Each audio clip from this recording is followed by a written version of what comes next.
Now, everyone, please come with us and help us to welcome a very special guest from the state of Qatar, Dr. Emisi Acosta. Today, he will be presenting about mentoring students to avoid plagiarism. So, everyone, please welcome. Thank you.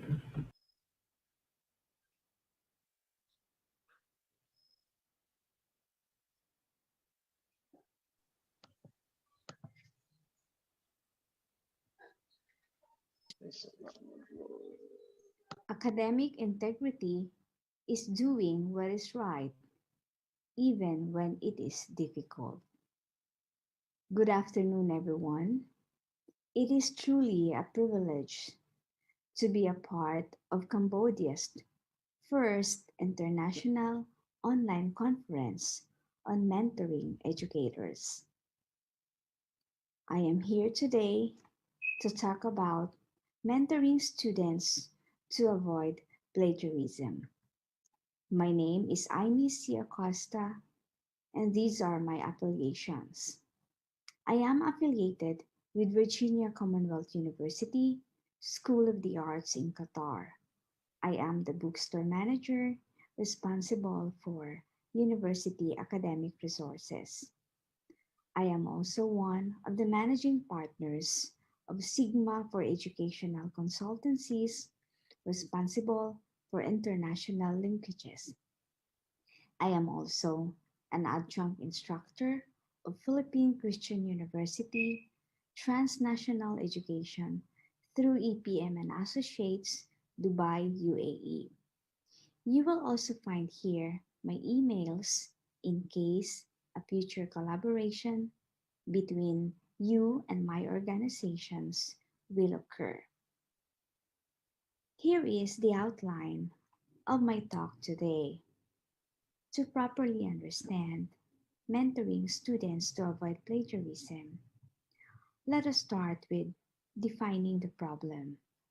Then, second, identify the student's perception of such misconduct and look for workable solutions to avoid plagiarism. The problem of plagiarism has repeatedly become an issue among students. Now the question is, what pushed students to plagiarize and how to guide them to avoid such behavior? It is important because plagiarism is synonymous with fraudulent and damaging behavior.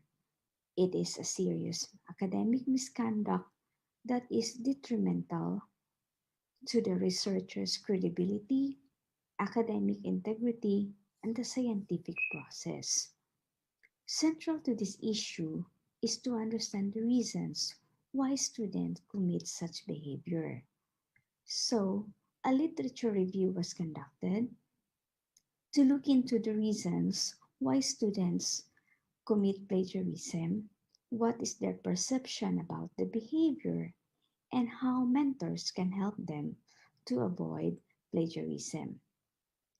The goals are to define plagiarism, to look into the reasons why students commit such behavior, identify the types of plagiarism, and explore workable solutions to avoid such academic misconduct.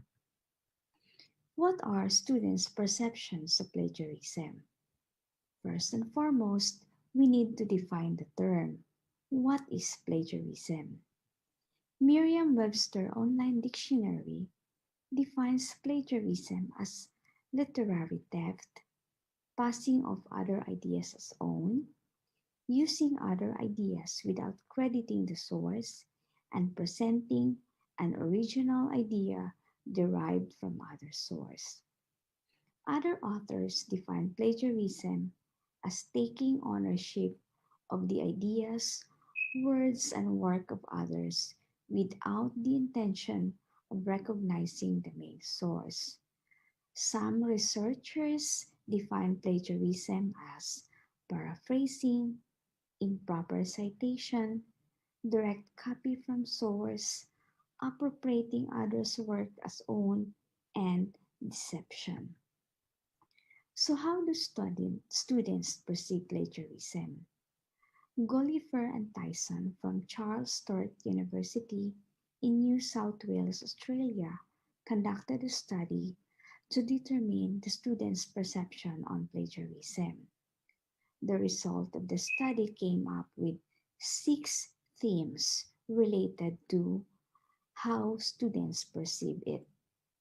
First is confusion. Students were confused as to what behaviors constitute plagiarism. Second, fear. Students feared the possibility of committing unintentional plagiarism because they lack idea on what is plagiarism. Third, sanctions. Students perceive sanctions on plagiarism as comparable to sanctions against a criminal activity. Fourth, seriousness. Students perceive seriousness on the penalties of plagiarism as too severe. Fifth, resentment. Students perceive plagiarism as academic form of helplessness that decrease a student's confidence to write academic paper. And lastly, consequences. Students' level of anxiety and resentment increase due to lack of clear definition of plagiarism. So the question is, why do students plagiarize? There are several factors associated to this question. We have environment peer pressure. This is the belief that plagiarism is the new norm and it is an acceptable behavior. So students commit plagiarism because everyone is doing it. And also, they have the desire to help a friend. Then there are also factors related to learning process focus, such as their desire for higher grades, poor time management, poor study habits. There are also individual focus factors, which are related to laziness, dishonesty, because students have never been caught, and if caught, the punishment is light. And there are also other reasons, such as lack of concrete understanding of plagiarism, they lack the skills to write, deficiency in institutional guidance and policies on plagiarism, and the lack of understanding of how to avoid it. At some point in a student's life, they commit plagiarism intentionally or unintentionally. Intentional plagiarism is claiming ownership of another people's work without the intention of citing the original source. In this type of plagiarism, the student is aware of what behaviors constitute plagiarism. Unintentional plagiarism could be attributed to poor writing skills, lack of guidance in writing, and insufficient knowledge about plagiarism. To fully understand plagiarism, it is likewise important to know the types of plagiarism. There are several typologies of plagiarism that students and mentors should understand. First, we have copy paste. This is the most common type of plagiarism being practiced today due to the advent of technology. Students can easily copy a text, a phrase, or a paragraph directly from the internet and paste it to their own work and claim as their own. Second, verbatim plagiarism. This is a word for word plagiarism claimed as own without citation. Third, source plagiarism. This is using the references of previous articles without cross referencing. Fourth, mosaic plagiarism. This is using synonyms to rewrite an original text without citation. Then self-plagiarism.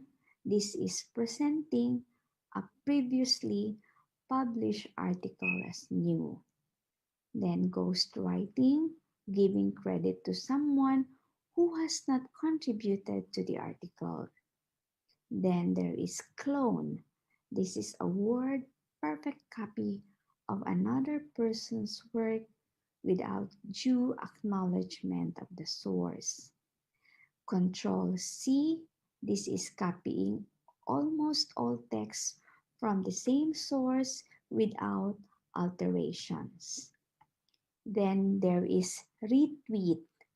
This includes proper citation but retains majority of the text from original source. Then we have error 404. This is providing inaccurate citations. Aggregator. This is the use of proper citation but contains nothing of own work. Then find replace. This uses synonyms or sometimes capitalization or rearranging words in a sentence but retains the essential context. Remix. Putting together paraphrased text from various sources. Sometimes the plagiarist could cite the source, sometimes the plagiarist would not cite the source. Recycle. This is reusing owns previously published work. Hybrid. This is combining perfectly cited sources with copied passages without citation. And mash up, putting together copied text from multiple sources without citation. Knowing the typologies of plagiarism is very important because this could guide teachers and students on how to prevent plagiarism. So, to avoid plagiarism, it is important that first, plagiarism must be defined. Students' perception on plagiarism should be looked into, and then the reasons why they do such behavior should be considered as well. And then from that, strategies to avoid plagiarism can already be formulated. So, avoiding plagiarism is a collective effort among the academic institutions, the teachers, and the students. The role of the academic institution is to provide a clear definition of plagiarism and the corresponding sanctions of such action should be put in place through a formal policy to handle the problem effectively. Then, it should be incorporated in the curriculum and the syllabus, the teaching of best practices to avoid plagiarism, such as definition of plagiarism, the art of paraphrasing, writing academic papers correctly, and proper citation techniques. And educational institutions should also endeavor to be equipped with plagiarism detection software as additional prevention measures of plagiarism. What about the teachers? The teachers here have very important roles to play. It is the role of the teachers to help students understand the negative impact of plagiarism on their skills and competencies. Teachers should create an atmosphere of trust between the teachers and the students by clearly defining what behaviors are considered plagiarism and what behaviors are not. Then, third, the teacher should provide performance feedback after reviewing a student's written work or written project and should provide examples of plagiarized passages when found in a student's work. And then, fourth, teachers should provide more guidance on academic writing, should teach students how to do proper citation and allow them to practice source documentation. And then teachers should also give access to the students to clear policies about plagiarism and guidance for the sanctions of committing such behavior. And then students should be provided the opportunities to speak about problems and difficulties encountered when doing written works, and there should be open discussions about plagiarism prevention. And then there should be proper requirements for written assignments, and this should include criteria for originality and creativity. Then the use of plagiarism detection tools should be made available to both the teachers and the students. The students as well has roles to play. Students need to discover their own version of writing through constant practice. Students should avoid writing hurriedly, for haste makes waste. And students should enhance their vocabulary to be able to write in their own words, and they should not forget to acknowledge the original source of the cited articles. Students should strictly adhere to the guidelines set by the faculty and university. They should seek help from their teachers or professors when in doubt or have encountered writing problems.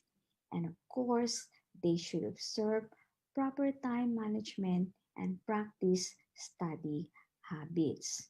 So, therefore, this literature review on mentoring students to avoid plagiarism is particularly helpful, especially for novice researchers and teachers alike, to proliferate plagiarism awareness and its